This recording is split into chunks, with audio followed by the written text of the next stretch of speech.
কাহিনীর শুরুতে আমরা দেখি মাটিতে হঠাৎ একটি ছোট লাল ফুল ফুটে উঠতে দেখেই মেয়েটি ভয়ে দ্রুত সেটি তুলে ফেলে এবং কাঁদতে কাঁদতে মাটির নিচে পুঁতে দেয়। কারণ এই গ্রামের সবচেয়ে বড় নিষিদ্ধ জিনিস ছিল লাল রং। গ্রামের আশেপাশে কোথাও লাল রঙের কোনো কিছু দেখা গেলেই পাশের জঙ্গল থেকে কাঁটায় ভরা এক ভয়ঙ্কর দানব বেরিয়ে আসে, আর সে কোনো কথা না বলেই গ্রামে ঢুকে নির্বিচারে মানুষ হত্যা শুরু করে। তাই গ্রামের মানুষরা লাল রঙের কিছু দেখা মাত্রই দ্রুত তা ধ্বংস করে ফেলত। দানবটিকে রাগান্বিত না করার জন্য বহু বছর আগে গ্রামের প্রধান তার সাথে একটি চুক্তি করেছিলেন।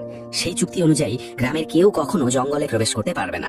বছরের পর বছর সবাই সেই নিয়ম মেনে চলেছে। কেউ সাহস করে দানবের এলাকায় যায়নি, কারণ সবাই জানতো একবার ভুল করলেই ভয়ঙ্কর বিপদ নেমে আসবে। কিন্তু শান্ত সেই জীবন এক বেপরোয়া যুবকের কারণে শেষ পর্যন্ত ভেঙে যায়। একদিন অলস সময় কাটাতে গিয়ে সে লুকিয়ে জঙ্গলে ঢুকে পড়ে। শুধু তাই নয়, সাহস দেখিয়ে সেখান থেকে একটি ছোট লাল ফুলও তুলে নিয়ে আসে। কিন্তু সে বুঝতেই পারেনি তার এই কাজ পুরো গ্রামের জন্য এক ভয়াবহ বিপদ ডেকে আনবে।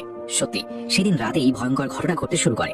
পাহাড়ে থাকা এক গ্রামবাসী হঠাৎ পাহাড়া টাওয়ারের নিচে দ্রুত দৌড়ানোর শব্দ শুনতে পায়। কি গ্রামে ঢুকেছে তা দেখার জন্য সে সাবধানে কাঠের ঢাকনা সরায়, কিন্তু ঠিক তখনই সে দেখতে পায় লাল রঙের এক ভয়ঙ্কর প্রাণী গ্রামের ভেতরে ঢুকে পড়েছে। দানবটি এসেছে বুঝতে পেরে সে আতঙ্কে বহু বছর ধরে বন্ধ থাকা সতর্কতার ঘন্টা বাজিয়ে দেয়।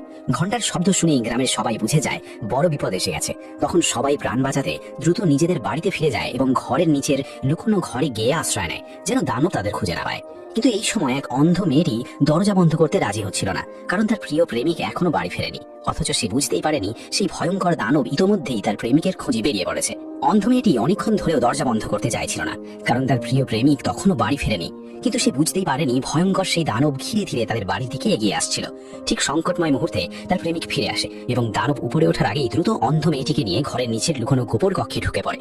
এভাবেই তারা অল্পের জন্য ভয়াবহ মৃত্যু থেকে বেঁচে যায়। কিন্তু দানবটি সেখান থেকে চলে যায়নি। উপরে দরজার প্রচন্ড আঘাতের শব্দ শুনে নিচে লুকিয়ে থাকা সবাই ভয়